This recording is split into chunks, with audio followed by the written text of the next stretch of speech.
Hey, welcome back, or welcome if this is your first time visiting. Noped Thursday channel, all things Noped.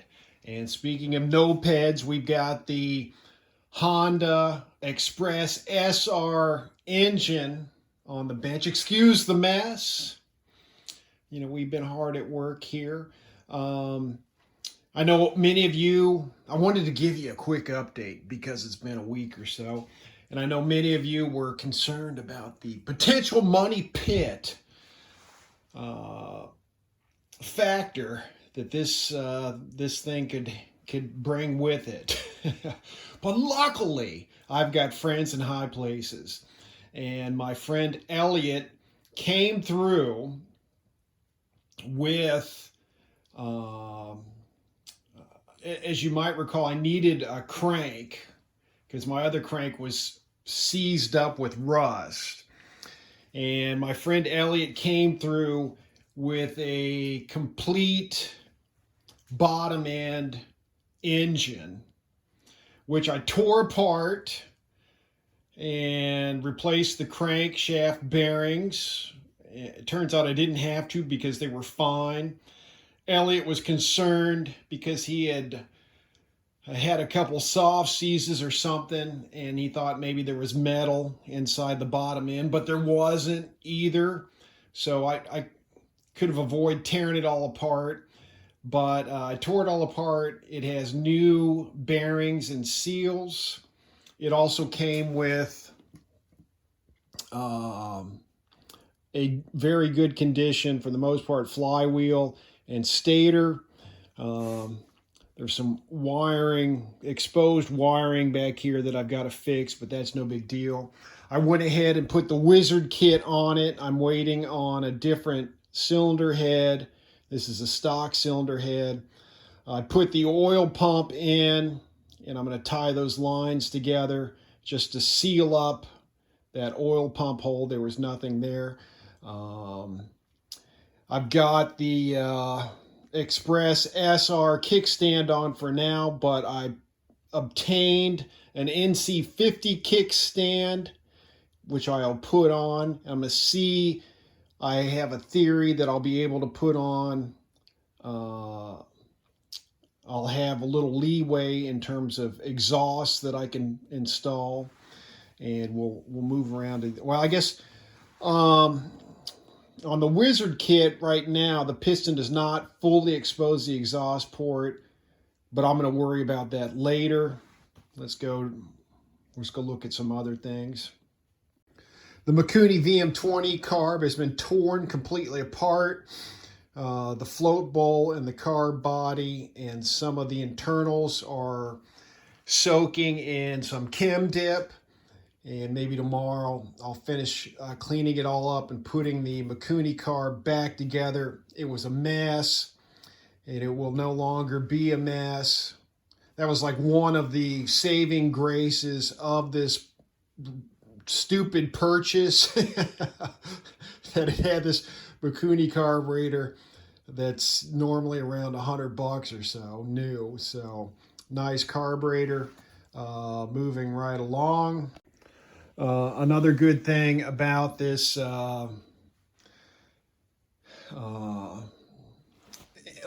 engine bottom end transmission that I got, I drained the oil, note to self, refill oil, but the rear pulley is in that's one of the best shape rear pulleys. There's no rust or anything on it. So that was a sweet addition to this gift. Actually, I traded a rear tire for it. And the clutch and the clutch bell are in great shape. And the variator and the front pulley are in good shape. I added a belt. I put the gear back on after taking it off to split the engine and all that. Put the intake on, new gaskets below and above, and cleaned up the fiberglass or carbon fiber reeds on there. I got a new tire coming.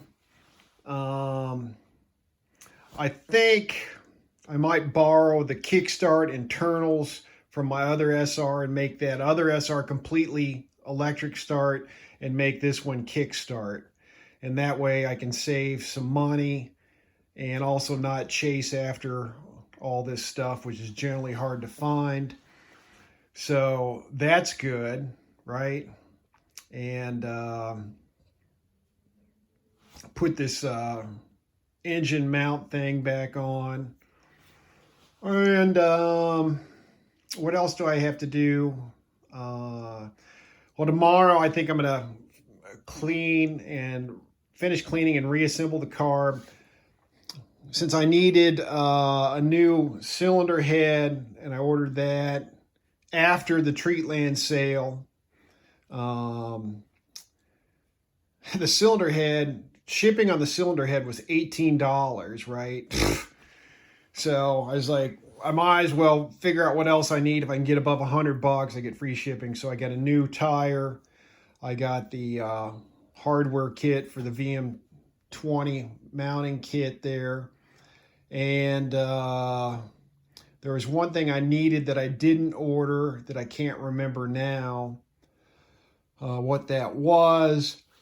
But, you know, such is life. I've got this, the boss and the washer on the inside here to make this BX27 belt work better. And I could have used, I have the old engine case have split and started cleaning them out. They needed a bunch of cleaning still. I could have used those with this crank, but I just went with these case halves.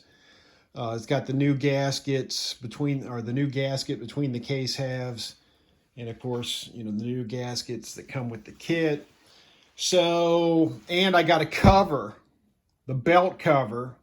It's over there somewhere on the table, covered up. So that was nice. I didn't have a belt cover before, so another major expense avoided. Yeah, so crank. I was going to have to buy like a $150 crank. Nope. Was going to have to get a new stator. Nope. That was probably a $50, $60 expense there, so we're up to $210. Probably could have got, well, the belt cover, that was probably a $40, $50 expense. We'll say $40. $50 was shipping, so $260 saved. My other variator was like rusted shut, and I got studs going here, and studs with this cylinder head. You barely have any thread to grab a hold of. So with the new cylinder head, that Puch Honda head, I'll have a lot more room to screw on the cylinder head nuts. But anyway, so what are we up to? $260 in savings. I don't know. I probably could have got all of this old stuff to work. The clutch, well, I have other clutches that I could put on it, so that's not really an expense. But, you know, $260 in savings right there. And so I really think I can probably finish this off. I got the headlight bezel thing, which will be a problem. But probably not a whole lot of cash, you know, maybe $150, $200 to finish the job off. We'll see. Of course, you know, I'd already bought this a long time ago, this Wizard kit. So, you know, obviously I spent the money on that, but I had it here, so didn't have to spend money now. I spent money in the past, so that feels better, right? This is no longer collecting dust. It's actually going to be put to use. So anyhow, yeah, it'll be a fun experiment to see how this works on the Honda Express NC50 frame. I was thinking about it. Now, my other two videos, I was sitting there hemming and hawing the whole time because I was trying to figure out what I was doing, you know, what I was going to do with this mess while I'm doing the video. So I got past all that. So I'm definitely rebuilding this to get it to work on this Express over here. If it doesn't, it'd be just a spare engine for my Express SR anyways. So I know where I'm going now. So no more hemming and hawing, you know, got the plan in action. So there's something else I was thinking about this before that is still a potential dilemma, and I can't think what it was. But anyhow, there is the Express update. Now I've been blabbing, yammering on again. You know, I kind of get lost. I got a lot of wiring issues to go. But I'll get the carburetor, maybe fix up that wiring tomorrow, and then start getting these internals together so I can test start this. And I got to switch out the center stand and maybe test fit an exhaust. I'm still waiting on the head, so that's going to hold me up. But anyhow, there's your Express, Frankenstein Express update. I know you were dying to know what's going on, so I'll end it there and bring you back sooner next time.